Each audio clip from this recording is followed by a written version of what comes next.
ക്രൂശിങ്കിലേക്ക് നോക്കുക എന്ന ധ്യാന പരമ്പരയിൽ ഇന്ന് നാം ധ്യാനിക്കുന്നത് യോഹന്നാനുണ്ടായ വെളിപ്പാട് 1-ാം അധ്യായം അതിൻ്റെ 6-ാമത്തെ വാക്യം. നമ്മെ സ്നേഹിക്കുന്നവനും നമ്മുടെ പാപം പോക്കി നമ്മെ തൻ്റെ രക്തത്താൽ വിടുവിച്ച് തൻ്റെ പിതാവായ ദൈവത്തിന് നമ്മെ രാജ്യവും പുരോഹിതന്മാരും ആക്കി തീർത്തവനുമായവന് എന്നേക്കും മഹത്വവും ബലവും. ആമീൻ. ക്രൂശിങ്കൽ തൻ്റെ ജീവൻ നൽകി, തന്നെ തന്നെ നൽകി കർത്താവ് നമ്മെ തൻ്റെ വിശുദ്ധ രാജ്യവും വിശുദ്ധ പുരോഹിതന്മാരും ആക്കി തീർക്കും. പൗരോഹിത്യവും രാജ്യത്വവും ഒന്നിനോട് ഒന്ന് ചേരുകയില്ല എന്നാണ് പൊതുചിന്ത.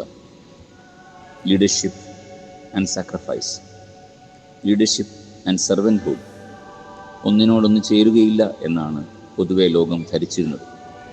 എന്നാൽ ഒരേ സമയം രാജാവ് പുരോഹിതനായും പുരോഹിതൻ രാജാവായും സാധിക്കും എന്നുള്ളതാണ് ക്രിസ്തു യേശു നമ്മെ പഠിപ്പിക്കുന്നത്.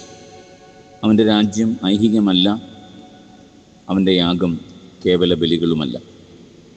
അതുകൊണ്ട് ഐഹികമല്ലാത്ത, സൈന്യബലമില്ലാത്ത, അതിർത്തിയില്ലാത്ത ദൈവരാജ്യവും കാളക്കൊറ്റന്മാരെയും ആടുകളെയും യാഗം കഴിക്കാതെ ജീവനും പ്രസാദവുമുള്ള യാഗമായി തീരുന്ന ബലിയും ചേർന്ന പൗരോഹിത്യത്തിൻ്റെയും രാജ്യത്വത്തിൻ്റെയും കൂടിച്ചേരലാണ് കുരിശ്. കുരിശ് ഒരേ സമയത്ത് തന്നെ ബലിപീഠവും അതേ സമയത്ത് തന്നെ സിംഹാസനവുമാണ്. ഒരേ സമയത്ത് തന്നെ രാജചിഹ്നവും അതേ സമയത്ത് തന്നെ പൗരോഹിത്യവുമാണ്. അതുകൊണ്ടാണ് ഓരോ വർഷവും ക്രൂശിങ്കിലേക്കുള്ള ധ്യാനത്തിൽ നമ്മുടെ രാജ്യത്വത്തെ, നമ്മുടെ നേതൃത്വത്തെ, നമ്മുടെ ലീഡർഷിപ്പിനെ നാം വീണ്ടെടുക്കുന്നത്. കേവലമായി നേതൃത്വത്തെ, രാജ്യത്വത്തെ വീണ്ടെടുക്കുകയല്ല, മറിച്ച് അതിൽ പൗരോഹിത്യത്തിൻ്റെ സാന്നിധ്യം, പൗരോഹിത്യത്തിൻ്റെ ഉത്തരവാദിത്വം, പൗരോഹിത്യത്തിൻ്റെ പ്രാഭവം നേടിയെടുക്കുകയാണ്. ഓരോ ദേശത്തും പൗരോഹിത്യ ശുശ്രൂഷ എന്ന് പറയുന്നത് ആകമാന സഭയ്ക്കാണ് നൽകപ്പെട്ടിരിക്കുന്നത്.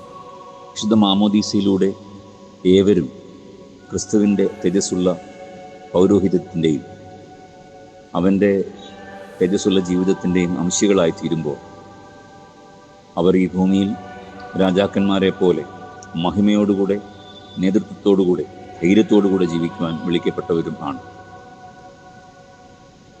വിധേയപ്പെടുത്താത്ത വിനയവും വിവേകമുള്ള ധൈര്യവും അക്രമമില്ലാതെയുള്ള സംഘാടനവും ഒക്കെ ചേർന്നതാണ് ഇത്. ഒരേ സമയം രാജാവും അതേസമയം പുരോഹിതനും ആകാനുള്ള വെല്ലുവിളി, ഒരേ സമയം രാജ്ഞിയും അതേസമയം പുരോഹിതയും ആകാനുമുള്ള വെല്ലുവിളിയാണ് കുരിശ് നമുക്ക് തരുന്നത്. ആമേൻ.